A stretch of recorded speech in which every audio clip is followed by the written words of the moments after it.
Okay, so imagine you are at a Trump rally, and he is telling you that tariffs, which he calls his favorite word in the dictionary after religion and family, are going to pay for everything. $2,000 tariff dividend checks sent directly to citizens, farm bailouts, border wall funding, Social Security relief, paying down the national debt. Maybe one day, eliminating income taxes entirely. He says smart people finally understand how powerful tariffs are, that this is free money extracted from foreign countries, that China and other trade partners are paying these bills, not you. And if you only listened to the speeches, if you never dug into the actual mechanics, you might think, wow, we found a magic money tree. We can fund the entire government just by taxing imports, and American families don't pay a dime. Except here is the problem with magic. When you look closely, you realize it is not magic at all. It is a trick. A sleight of hand where the bill gets moved around until you stop noticing you are the one paying it. And new data just put a number on exactly how much you are paying. According to analysis from Senate Democrats, backed by Yale University's Budget Lab, the typical U.S. household is expected to pay around $2,100 more for goods over the next year because of tariffs. That is on top of roughly $1,200 families have already paid since Trump returned to office this year. Yale's more conservative model puts the annual burden closer to $1,400 for median families. Either way, the direction is the same. Tariffs add hundreds or thousands of dollars to household expenses, mostly through higher prices on clothing, electronics, metal-based goods, all the categories where imports make up significant portions of what you buy.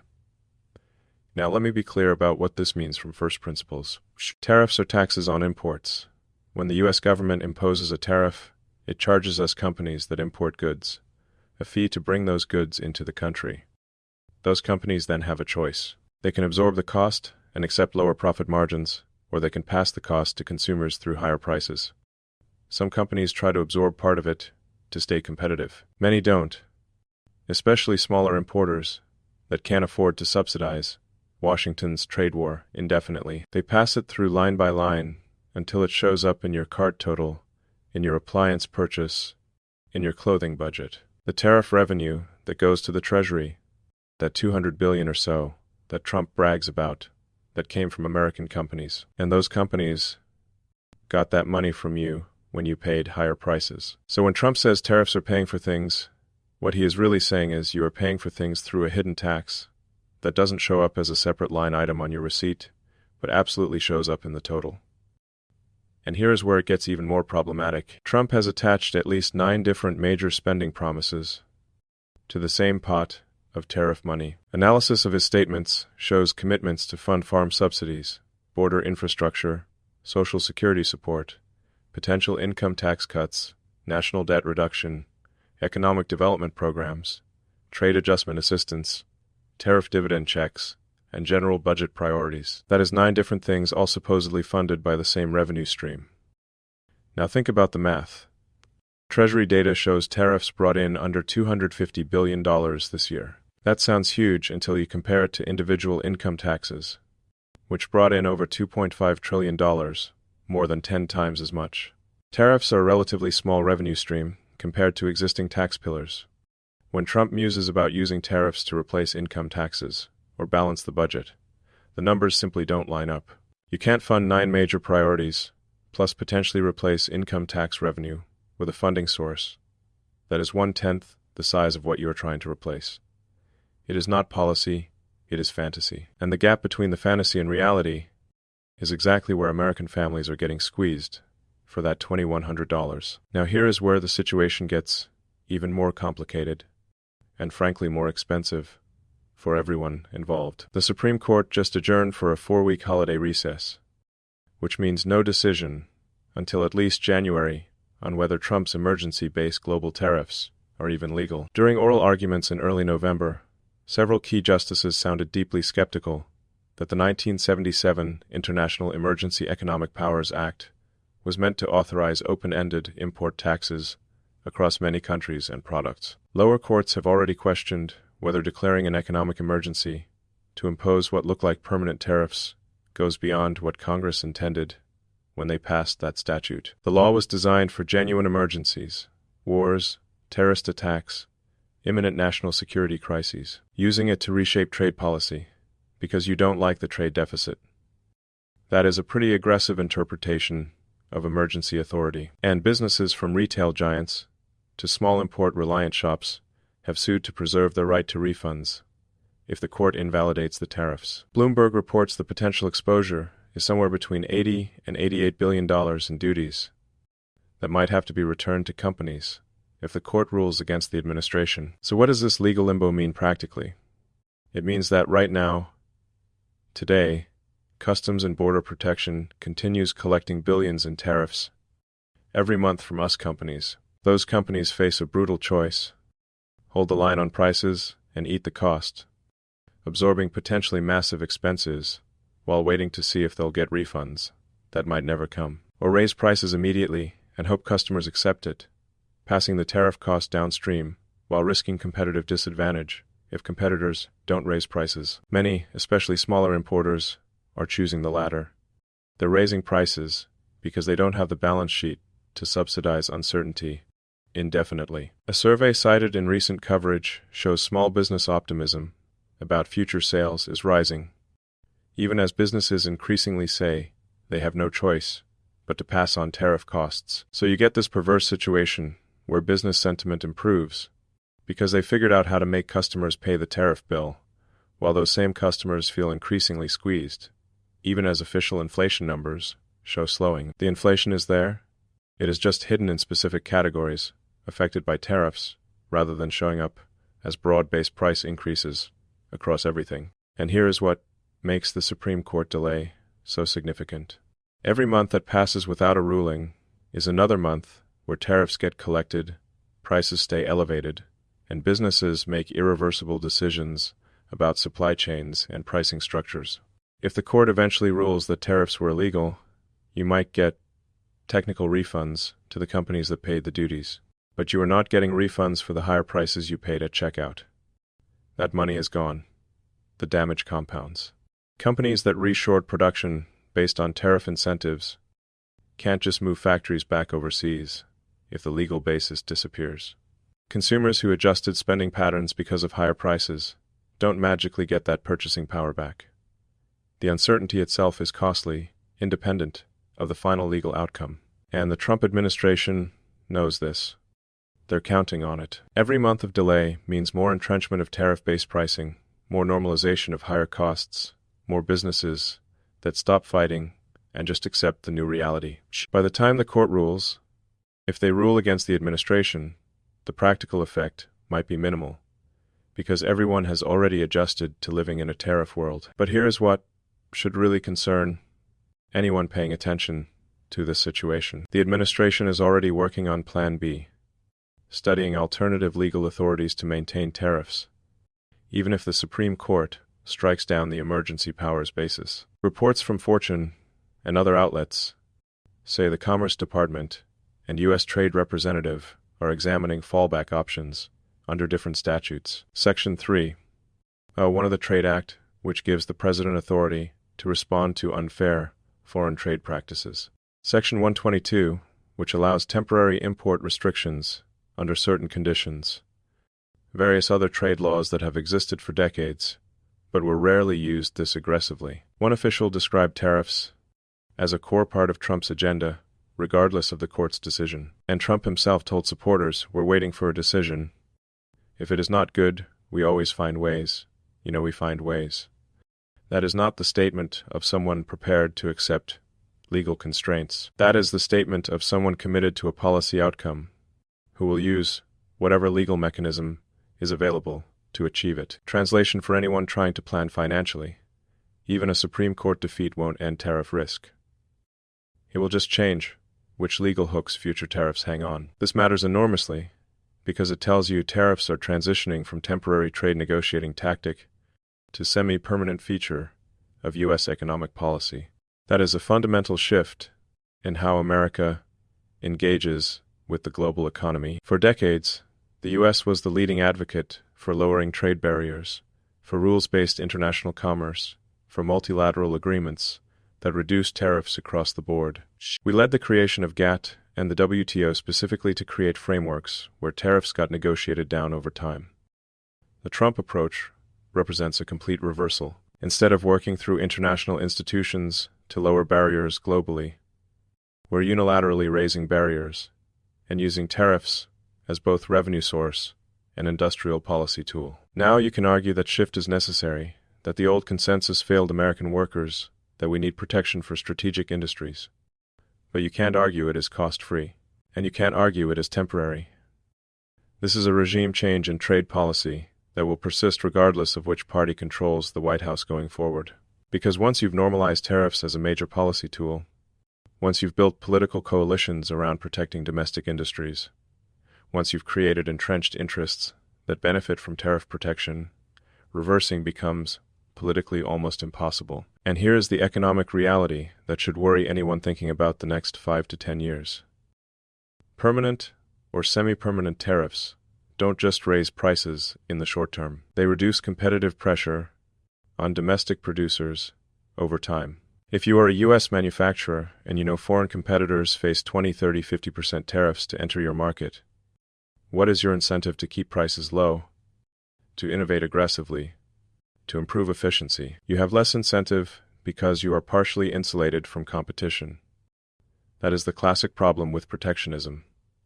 It might save jobs in protected industries in the short term, but in the medium to long term it reduces the dynamism and productivity of those industries because they don't face the same competitive pressure that drives improvement. And consumers pay for that through higher prices, lower quality, or slower innovation. You can see this dynamic in industries that have had tariff protection for years. Steel is a great example. We've had various steel tariffs and quotas for decades. And what has happened?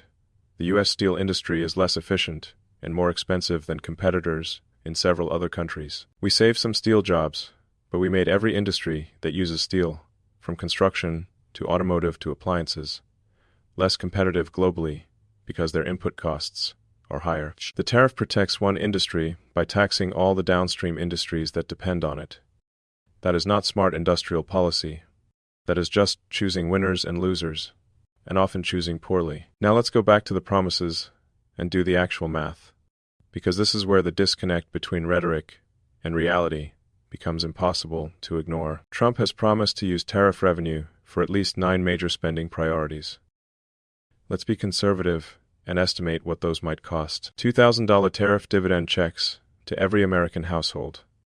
That is roughly $130 billion if you send it to all households, or about $300 billion if you send it to all adults. Farm bailouts to compensate for lost export markets due to trade wars. Historically, those have cost $20 to $30 billion per year when active. Border wall and immigration enforcement funding estimates range from $10 to $20 billion annually, depending on scope. Social Security support. If you are talking about shoring up the trust fund, that requires trillions over time, but even modest annual contributions would be tens of billions. Income tax cuts to replace lost revenue. That is potentially 1 to 2 trillion, depending on how deep the cuts go. National debt reduction. Every 100 billion pays down less than 1% of current national debt. Economic development programs for manufacturing. Historically, these cost billions annually. Trade adjustment assistance for workers displaced by trade policy changes, billions more. And whatever other general priorities get attached to tariff revenue as political sweeteners.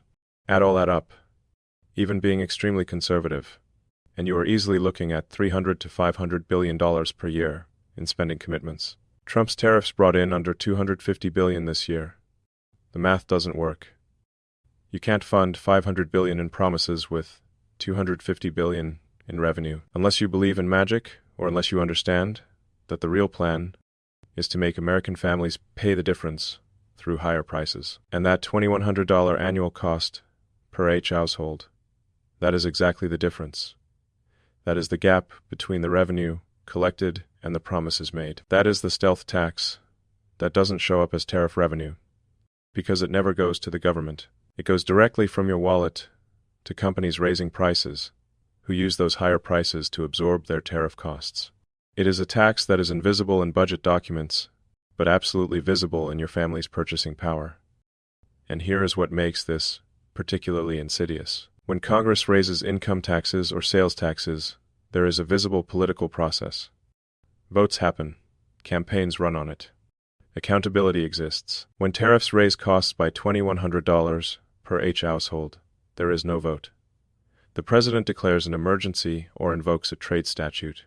Companies quietly raise prices. And by the time you notice, the damage is done, and there is no clear way to hold anyone accountable, because the cost is diffused across thousands of products and millions of transactions. It is taxation without representation in the most literal sense. Your costs go up to fund government priorities, but you never got to vote on whether you wanted those priorities or that method of funding them. Now, the administration will argue that this cost is temporary, that once trade relationships are rebalanced and manufacturing is reshored, prices will stabilize or even decline. But there is no clear mechanism by which tariffs themselves reduce costs. They shift who pays and when, but the bill still lands somewhere, usually with consumers and downstream industries. The new $2,100 figure gives critics a clean talking point. One side says, you'll get tariff dividend checks. The other says, you are already writing checks through higher prices. And the data increasingly supports the latter interpretation.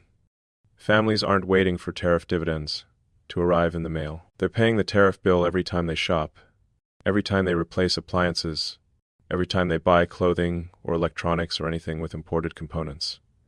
The dividend is a promise. The cost is real and immediate, and the gap between promise and reality is exactly where trust in government erodes and cynicism about political rhetoric becomes entirely justified. So what does all of this mean for you practically, for your family's finances, for how you should think about the next few years of economic policy, regardless of who is in the White House?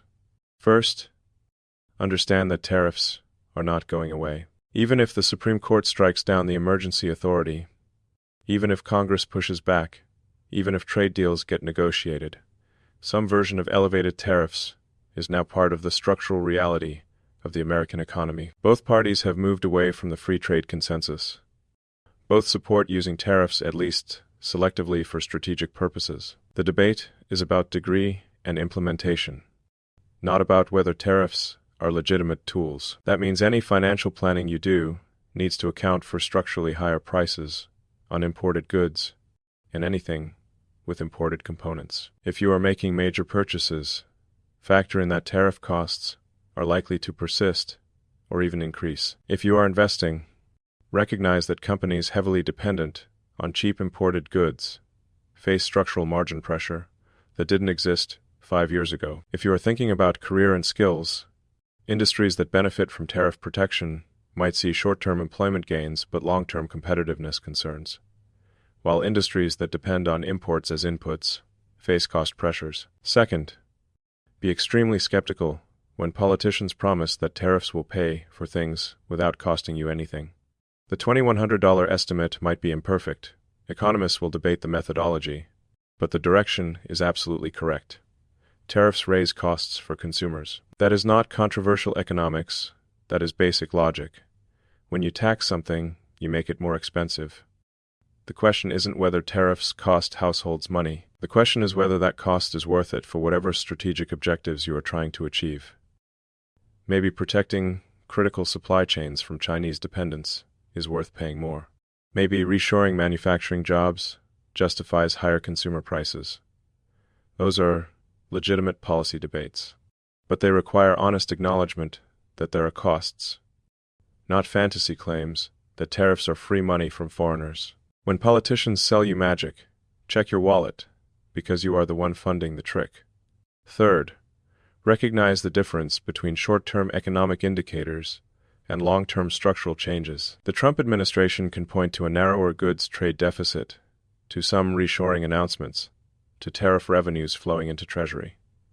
Those are real in a narrow sense, but they don't tell you whether the overall economy is more productive, more competitive, more capable of generating rising living standards. You can close a trade deficit by making imports more expensive, so people buy less.